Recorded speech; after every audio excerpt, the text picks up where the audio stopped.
Okay, let's add another floating tile. And this one is going to be for our preset browser. So rather than adjusting the size over here, I'm actually going to do it on the canvas. So I can click and drag, and I can do this even though the canvas is locked. I just can't add any new controls on the canvas. And you can also adjust the size of components using your keyboard if you hold down Shift and then use the arrow cursor keys.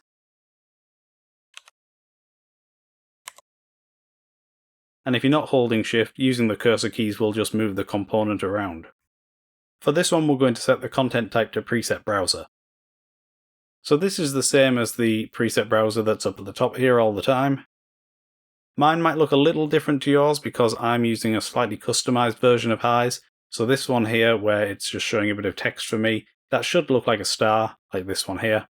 And that's actually the button to filter favorites. So when the user clicks on that, it will just show their selected favorites in the preset browser. Okay, we're going to make a few customizations to this. So we'll come over here.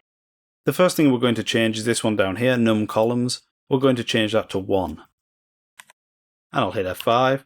So now our preset browser only has 1 column. The next thing we're going to change is this one here, show add button. We're going to change that to false. This one, show notes, is for this band across the top there. We're going to change that to false.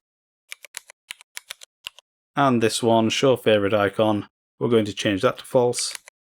And that's going to cause this to disappear. And that will do for now, but as always, I encourage you to play around with these and see what's available. You can also change the font and font size as well if you like. Okay, let's adjust the colours. So this is for the background colour. And this is for the sort of text and highlights.